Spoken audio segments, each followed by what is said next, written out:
A paz do Senhor a você, da Igreja Batista Renovada, Ministério Avive e todos que têm acompanhado pela internet esse momento de devocional com Deus, do nosso alimento, daquilo que Deus tem para nós. Vamos para mais um ponto.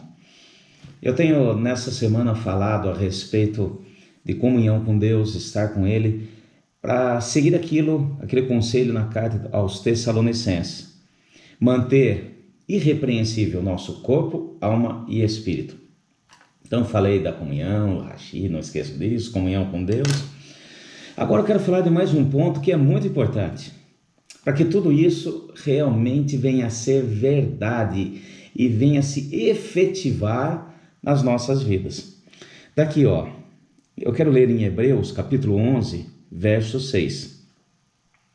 Ora, sem fé é impossível agradar a Deus, porque é necessário que aquele que se aproxima de Deus creia que Ele existe e é galardoador dos que o buscam.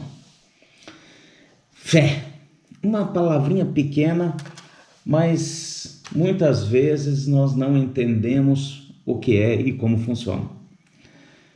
Bom, aqui diz o seguinte: crer em Deus, duas coisas é importante. Ter fé, para que tenha fé. Crer que Ele existe, isso muitos creem. Muitos.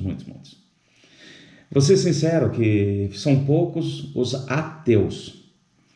E o segundo ponto, que Ele é galardoador dos que o buscam. O que é galardoador? Galardoar, dar o galardão, é a recompensa, é o atendimento à pessoa. A recompensa naquilo que deve ser feito. Então, esses dois pontos é importante. Eu creio que Ele existe e que Ele me atende. Ele traz uma recompensa. Ele não me deixa esquecido. E olha que é importante, a fé. Então, esse ponto é que vai juntar tudo. No capítulo 11 mesmo, no versículo 1, diz o seguinte, uma palavra conhecida de muitos. Ora, a fé é a certeza das coisas que se esperam e as provas das coisas que não se veem. Então, a fé ela tem que agir no âmbito espiritual. Sai do natural, da minha alma, dos meus sentimentos. Na minha alma estão os meus sentimentos, está aquilo que eu recebo, tanto no sentido emocional, como também natural. Aquilo que eu vejo, aquilo que eu apalpo, aquilo que eu sinto. Sai fora disso. E aqui diz, a fé é a certeza das coisas que se esperam. Certeza. Em outra tradução, que eu acho melhor para que possamos entender, diz assim, o firme fundamento das coisas que se esperam. Então a fé, ela tem um fundamento, ela tem uma base. Há muitos tipos de fé. Muitos tipos. Tem fé natural, tem fé humana, tem fé em pessoas, tem fé em pessoas que já se foram. E isso não é o que o Senhor pede e espera. O fundamento sólido que deve basear a nossa fé é no próprio Deus e na sua palavra. Presta atenção, olha que interessante, é simples. Simples para quem entende o princípio. Então a fé eu tenho que crer que Ele existe, que Deus existe. Isso, uma das bases do fundamento. E também na sua palavra. Na palavra, pastor, mas por quê?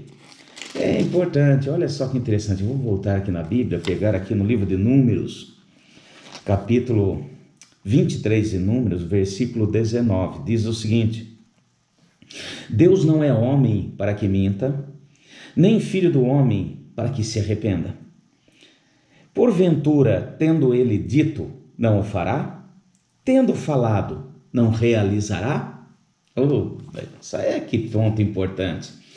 Por isso que a fé, ela é o fundamento em cima daquilo que Deus tem, primeiro que eu creio que Deus existe, e segundo no que Ele tem falado. E para que eu creia no que Ele tem falado, eu preciso aqui, ler a Bíblia, entender o que Ele falou.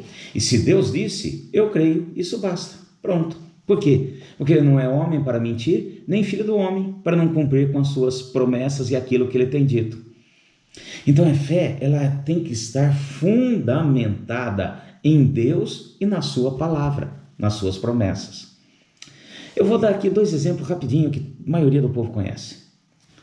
Tomé e Abraão.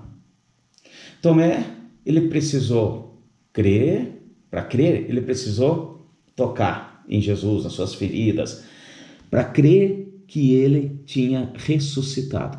Apesar de ter caminhado com Jesus, ele ter falado a sua palavra, que ele morreria e ao 3º dia ressuscitaria, mesmo sendo algo que nunca tinha sido visto por ninguém, ele precisou crer, tocar para crer.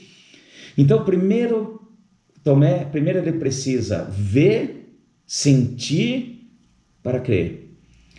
E mesmo diante da palavra que veio de Deus através de Jesus. Agora outro exemplo, rapidinho, Abraão. Abraão primeiro creu, depois ele viu as coisas acontecer. Ele creu que teria filho, né? Mesmo na velhice, tanto dele quanto de Sara. Ele creu que iria levar Isaac para ser sacrificado e voltaria com Isaac. Que jeito? Não sei. Deus disse, eu creio. Então, nós vemos a diferença aqui. E por isso que Abraão foi chamado pai da fé. Então, esse ponto é muito importante. Crer que Deus existe? Muitos creem. A maioria da população. Mas crer na sua palavra? Aí são poucos. Por quê? Primeiro, às vezes não conhece a palavra. Como é que eu vou crer numa coisa que não aprendi? Não sei. Leia, entenda. Não tenha medo, não tenha receio. Porque Ele vai fazer. Agora eu quero dar aqui só para finalizar. Que nem igual um macete de vestibular. Quando nós vamos fazer vestibular, nos cursinhos principalmente, eles dão aqueles macetes principais para você lembrar, para trazer à mente, para não esquecer, para facilitar o teu entendimento. Eu quero dar aqui um macete. Forme uma imagem na sua mente daquilo que Deus falou e não da circunstância que você quer ver alterada. Presta atenção. Muitas vezes nós queremos que Deus mude determinadas circunstâncias, que Deus venha agir, e eu fico preso na circunstância que eu quero que seja alterada. Mude a estratégia, porque fé é você estar na sua mente, no seu coração, formando a imagem daquilo que Deus disse, daquilo que Deus falou, e não da circunstância ou do problema que eu quero ver alterado. Um exemplo rapidinho. Eu sei que Deus pode curar, eu sei. Ele pode usar muitos artifícios, então tome cuidado. E tem gente que fica focado só na doença. Deus pode usar médico, pode usar remédio, pode usar de uma maneira sobrenatural. O que eu tenho que focar não é na doença, eu tenho que focar na palavra de Deus, a cura. Então fica aqui mais esse ponto, esse maná, essa porção de alimento para nós nesse dia. Fique na paz, até outra vez, em nome de Jesus.